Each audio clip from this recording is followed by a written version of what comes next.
રાજકોટના રેસકોર્સ ગ્રાઉન્ડમાં 3 દિવસીય હનુમાન કથાનું આયોજન ધીરેન્દ્ર શાસ્ત્રી દ્વારા કરવામાં આવ્યું હતું। મોટી સંખ્યામાં ભક્તો છે ત્યાં પહોંચ્યા હતા। આ દરમિયાન ભૂત પ્રેત અને માનસિક રોગો દૂર કરવાની વાત ધીરેન્દ્ર શાસ્ત્રી દ્વારા કરવામાં આવી હતી। ઘણા બધા લોકો છે તેઓના દ્રશ્ય પણ સામે આવ્યા કે લોકો છે તે ધીરેન્દ્ર શાસ્ત્રીના દરબારમાં મુક્તિ મેળવવા માટે પહોંચ્યા। તેને લઈને વિજ્ઞાન જાથાના આગેવાન જયંત પંડ્યાએ શું કહ્યું, વિગતે વાત કરીએ। વૈષ્ણવજન તો તેને કહીએ જે પીડ પરાઈ જાનાને રે। દર્શક મિત્રો, નવજીવન ન્યૂઝમાં આપનું સ્વાગત છે। હું છું ફૈઝાન। જ્યારે ધીરેન્દ્ર શાસ્ત્રી રાજકોટ આવવાના હતા તે પહેલાં જ વિજ્ઞાન જાથા અને પાટીદાર સમાજના આગેવાન પરસોત્તમ પીપળિયા દ્વારા ભારે વિરોધ કરવામાં આવ્યો હતો અને ધીરેન્દ્ર શાસ્ત્રી દરબારના નામે લોકોને મૂર્ખ બનાવતા હોય તેવા આક્ષેપો લગાવ્યા હતા। આને લઈને આક્ષેપ પ્રતિ આક્ષેપનો દોર પણ જોવા મળ્યો હતો। ત્યારે આ વિવાદ વચ્ચે રાજકોટમાં 3 દિવસીય હનુમાન કથાનું આયોજન રેસકોર્સ ગ્રાઉન્ડમાં કરવામાં આવ્યું હતું, જ્યાં ધીરેન્દ્ર શાસ્ત્રી દ્વારા આ સભા જે કથાનું આયોજન હતું તે દરમિયાન વિવિધ બાબતોને લઈને વાત કરી હતી।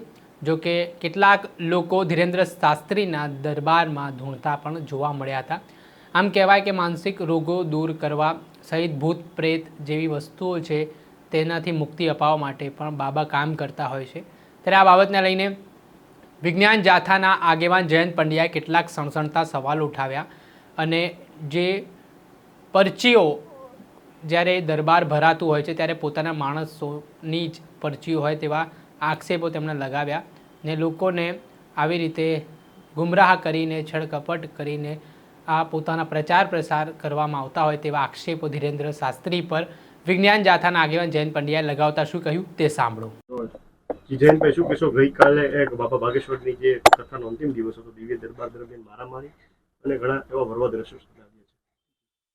રાજકોટ રેસકોર્સના મેદાનમાં 3 દિવસીય હનુમંત કથાનું આયોજન કરવામાં આવેલું હતું। આ કથાના 3જા દિવસે મધ્યરાત્રિએ ખાસ કરીને બાબા ભાગેશ્વરે લોકોના માનસિક રોગ મટાડવા માટે એનું આહવાન કરતા અફરાતફરી મટી ગઈ। મારામારીના દ્રશ્ય હતું, પત્રકારને પણ માર મારવામાં આવ્યો। વિહામણું સ્વરૂપ છે તે નજરે જોવામાં આવ્યું છે। આ દ્રશ્યને અને માનસિક બીમારી લોકોને જે ઉપચારના નામે જે મારામારી થઈ એને વિજ્ઞાન જાથા નિંદા કરે છે અને વખોડે છે। સરકારે છે કડકમાં કડક કાર્યવાહી કરવી જોઈએ, એટલા માટે કે ભવિષ્યમાં આ પ્રકારનું કોઈ પણ આયોજન હોય એને મંજૂરી પણ આપવી ન જોઈએ। અને વિજ્ઞાન જાથા છે બહુ સ્પષ્ટપણે છે આ બાબા છે પરચી અને ચમત્કાર અને આવા ઉપચારના નામે લોકોને મોટો માનવ મહેરામણ ઊભું કરે છે। વાસ્તવની અંદર પોતાનો પ્રચાર કરી અને ફંડ ફાળા એકઠું કરવાનું, હોસ્પિટલના નામે, અન્નપૂર્ણા રસોઈના નામે ફંડ ઉઘરાવવાનું કામ કરે છે। અને લોકોને જે પરચીના બોલાવે છે તે પોતાના ષડયંત્રના ભાગરૂપે પોતાના આશ્રમમાં આવતા હોય તેને જ બોલાવે છે અને મોટાભાગના લોકોને મૂર્ખ બનાવે છે। એટલા હજારો માણસોમાંથી માત્ર 15-20 લોકોને બોલાવે છે અને ઉપચાર સંબંધી વાત કરે છે। અને જે પ્રકારે તે એમની વાતચીત હોય છે તે એક પોતાની અગાઉથી જાણકારી આપી હોય તેવું જ જોવા મળે છે।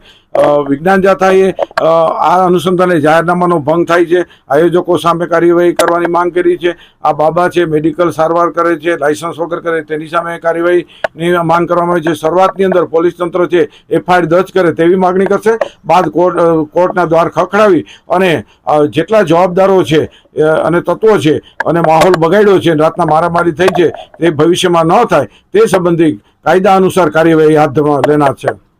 જે આપણે સાંભળ્યા હતા જયંત પંડ્યા, તેઓ વિજ્ઞાન જાથાના આગેવાન છે અને ગુજરાતભરમાં તેઓ અલગ અલગ જિલ્લાઓમાં અંધશ્રદ્ધાને નાબૂદ કરવા માટે ફરતા હોય છે અને જે ધર્મ નામે ધતિંગ કરતા ભુવાઓ હોય કે અન્ય વ્યક્તિઓ હોય તેમનો પર્દાફાશ પણ કરતા હોય છે ને હાલ તેમણે જે નિવેદન આપ્યું છે તેનાથી ખળબડાહટ મચ્યો છે। દર્શક મિત્રો, આવા જ નવા વિડીયો સાથે આપણે માહિતગાર કરતા રહીશું, પડે પડના અપડેટો આપના સુધી પહોંચાડતા રહીશું। એટલે તમારી નવજીવન ન્યૂઝની ચેનલને લાઇક કરી લો, સબસ્ક્રાઇબ કરી લો અને વધુમાં વધુ શેર કરો।